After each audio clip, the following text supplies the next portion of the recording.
Hello friends, my name is Eric Cloward and welcome to the Stoic Coffee Break. The Stoic Coffee Break is a weekly podcast where I take an aspect of Stoicism and do my best to dig a little bit deeper. Sometimes that's me chatting with somebody about Stoicism, other times that's me just talking about what's on top of my mind or about things that I've been struggling with that week. I share my successes and my failures and hope that you might be able to learn something from my experiences. This week's episode is called Cognitive Dissonance. Everything we hear is an opinion, not a fact. Everything we see is a perspective, not the truth. Marcus Aurelius. Today I want to talk about one of the most interesting things about humans, the fact that we cling so dearly to our belief systems in the face of contradictory evidence, often to our own detriment. So, why do humans resist changing their minds, even in the face of overwhelming evidence? How often have you changed your mind when presented with new facts? Do you actually change your behavior with the new information you've learned? Or do you rationalize your opinion by simply denying the facts that don't fit your belief system? Now, the human mind is a very malleable and flexible thing. And it's because of this flexibility that we're able to survive in all kinds of environments and circumstances. Now, over time, through experience, we develop a belief system of how the world works. And much of this comes from the circumstances we grow up in. The culture around us, the family we're born into, even the physical surroundings can inform and influence our belief system. Now, a big reason why we have this ability is that the brain is a pretty good prediction machine, but it needs to have principles and ideas to work from. Its job is taking past experiences and merging it with current information to try and predict what will happen next. And it is precisely this ability that helps us to survive. Now, as children, it's easy for us to be more flexible with our thinking, simply because we are inexperienced and we don't have a lot of knowledge. Everything is new to us at some point, and so we're naturally curious because we don't know. And our brains are looking for more information and experiences in order to make better predictions. We try things, we see how they work or don't, and adjust our expectations accordingly. Now, with each new bit of information, we're able to make better predictions that help us to survive and ultimately thrive. Now, while the human mind is flexible and adaptable, as we age, it takes effort to keep this flexibility in our thinking. As we gain more and more knowledge and experience, we are usually able to make better predictions of how we think things work. These in turn inform our opinions and judgments and hopefully help us to navigate the world in a safe way so that we might live long and prosper.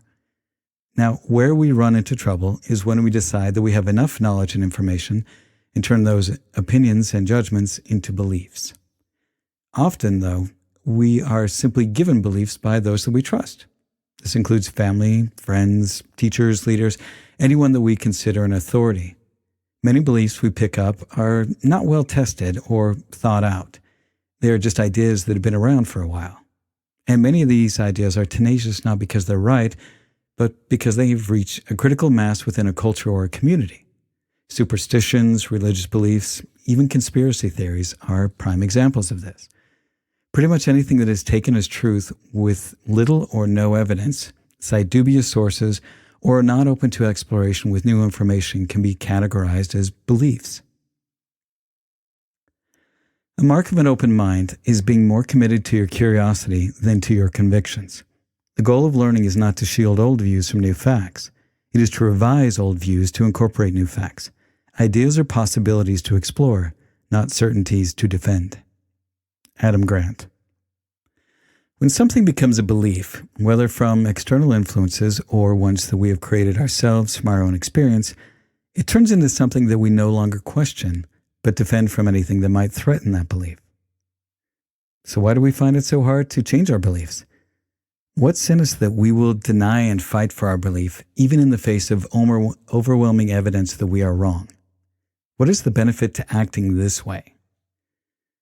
When we have a deeply ingrained belief, and we come upon new information that shows that we could be wrong, we start to feel cognitive dissonance. And basically, this is when the mind has two or more contradictory beliefs, and we start to feel tension as we grapple with the fact that something we thought was true might not be true.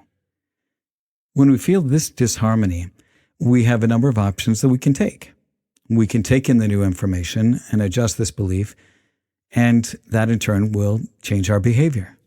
Or we can rationalize and make excuses for why it doesn't really apply in our case so that we can hold on to this belief.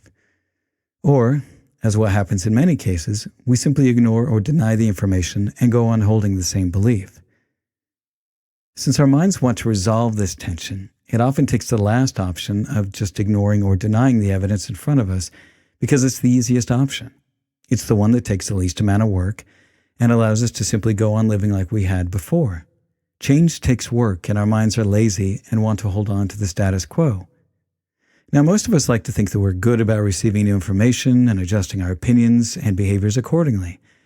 But this is something that we all do, often without even realizing or even thinking about it. To illustrate this, let's take an example from daily life. How often have you rationalized eating something that you know is bad for you, but you don't want to give it up? Maybe it's your favorite ice cream or cookies or whatever it is that you know you shouldn't be eating.